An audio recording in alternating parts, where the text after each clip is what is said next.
राधे राधे दोस्तों, आज हम शिव पुराण का पाठ शुरू करते हैं। शुरू करने से पहले मेरी आप सबसे विनती है कि मेरे चैनल को सब्सक्राइब, लाइक और शेयर करना ना भूलें, ताकि हम आपके लिए अच्छी अच्छी कथाएं और पुराणे ला सकें। ओम नमः शिवाय। चलो आइए शुरू करते हैं।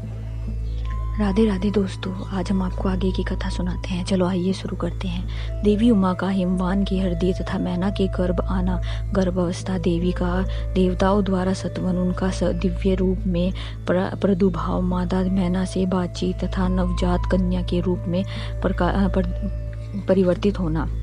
ब्रह्मा जी कहते हैं, नारद मैना की बात सुनकर प्रसन्न हृदय देवी उमा ने उनके मनोरथों को पूरा करके उनके लिए मुस्कुरा कर कहा। देवी बोली, पहले तुम्हें 100 बलवान पुत्र प्रदान होंगे, उसमें एक सबसे अधिक बलवान और प्रधान होगा, जो सबसे पहले उत्पन्न होगा। तुम्हारी भक्ति से संतुष्ट हो मैं स्वयं तुम्हारे यहाँ पुत्री के रूप में अवतरित होंगी और समस्त देवताओं से देवी के सेवित हो उनका कार्य सिद्ध करूंगी। ऐसा कहकर जगदन्नी परमेश्वरी कालिका शिवा मैना की देखते ही देखते वही अदृश्य हो गई। तात महेश्वरी से अभिष्ट वर पाकर मैना को भी अपार हर्ष हुआ। उनका तत्पश्चात जनित सारा कलेश नष्ट हो गया। मुने फिर काल क्रम से मैना के गर्भ रहा और वह प्रतिदिन बढ़ने लगा। समय अनुसार उनसे एक उत्तम पुत्र को उत्पन्न किया गया, जिसका नाम मैनाक था। उसने पुत्र समुद्र के साथ उत्तम मैत्री बढ़ाई। वह अद्भुत पर्वत नाग वधुओं के उपभोग का स्थल बना हुआ है। उसके समस्त अंग श्रेष्ठ है। हिमालय के 100 पुत्र में वह सबसे श्रेष्ठ है। महान बल पराक्रम से संपन्न, अपने से या अपने बाद प्रकट हुए समस्त पर्वतों में एकमात्र मैनाक ही पर्वत राज के पद पर प्रतिष्ठित है। ब्रह्मा जी कहते हैं, नारद, तदंतर मैना और हिमालय आदर पूर्वक देव कार्य की सिद्धि के लिए कन्या प्राप्ति के हेतु महाजगजननी भगवानी उमा का चिंतन करने लगे, जो प्रसन्न होने पर संपूर्ण अभिष्ट वस्तुओं को देने वाली है। वे महेश्वरी उमा अपने पूर्ण अंश से गिरिराज हिमवान के चित्त में प्रविष्ट हुई। इससे उनके शरीर में अपूर्व एवं सुंदर प्रभा उतर आई। वे आनंद मग्न हो अत्यंत प्रकाशित होने लगी। उस अद्भुत तेजो राशि से संपन्न महामना हिमालय अग्नि के समान अघृष्य हो गए थे। तत्पश्चात सुंदर कल्याणकारी समय में गिरिजाराज हिमालय ने अपनी प्रिया मैना के उदर में शिवा के उस परिपूर्ण अंश का आधार किया।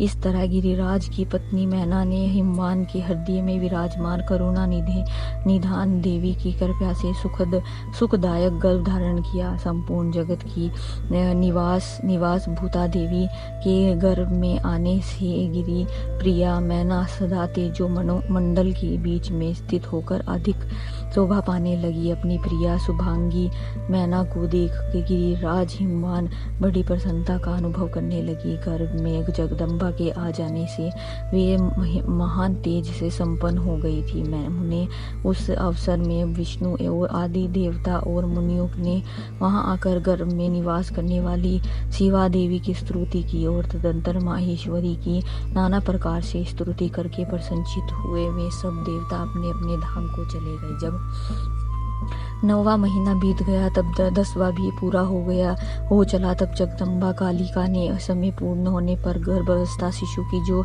गति होती है उसी को धारण किया आता है, अर्थात जन्म ले लिया। उस अवसर पर वाद शक्ति सती साध्वी शिवा अपने मैना के सामने अपने ही रूप में प्रकट हुई। वास्तु वसंत ऋतु में चैत्र मास की 9वीं तिथि को मृगशीर्ष मास की नक्षत्र में आधी रात के समय चंद्रमंडल से आकाश गंगा की भांति मैनाका के उदर से देवी शिवा का अपने ही स्वरूप में प्रादुर्भाव हुआ। उस समय संपूर्ण संसार में प्रसन्नता छा गई।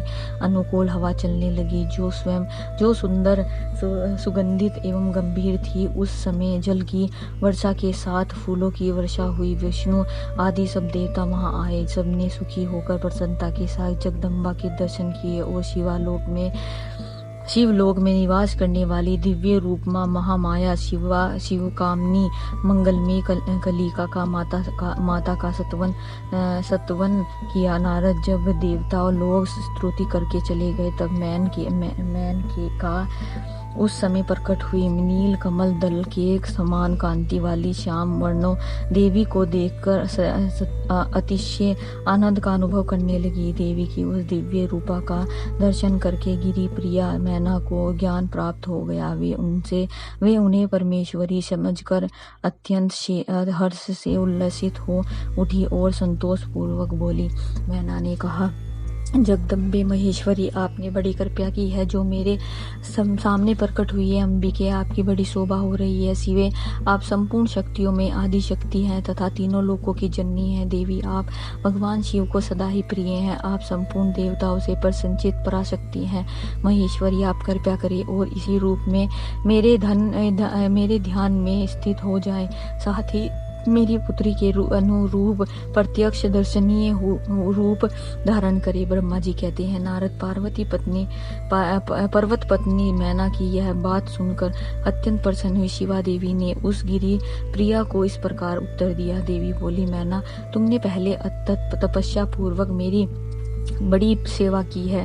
उस समय तुम्हारी भक्ति से प्रसन्न हो मैं वर देने लगी लिए तुम्हारे निकट आई थी। वर मांगो।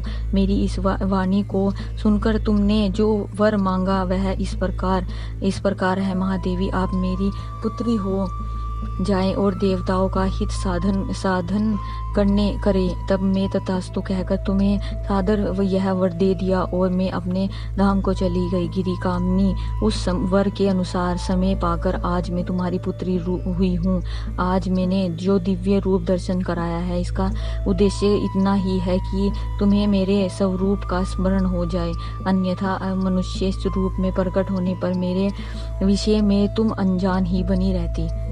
अब तुम दोनों दंपति पुत्री भाव से अथवा दिव्य भाव से मेरा निरंतर चिंतन करते हुए मुझ में स्नेह रखो। इससे मेरी उत्तम गति प्राप्त होगी। मैं पृथ्वी पर अद्भुत लीला करके देवताओं का कार्य सिद्ध करूंगी। भगवान शंभु की पत्नी होंगी और सज्जनों का संकट से उद्धार करूंगी। ऐसा कहकर जगत माता शिवा चुप हो गई और उसी क्षण माता के देखते ही देखते प्रसन्नता पूर्वक नवजात शिशु के रूप में परिवर्तित हो गई। आज की कथा हम यही समाप्त करते हैं। आगे की कथा हम आपको कल सुनाएंगे। ओम नमः शिवाय। अगर आपको मेरी वीडियो अच्छी लगी तो बेल आइकन दबाना ना भूलें ताकि आपको मेरे आने वाली वीडियोस का नोटिफिकेशन मिलता रहे। धन्यवाद। ओम नमः शिवाय।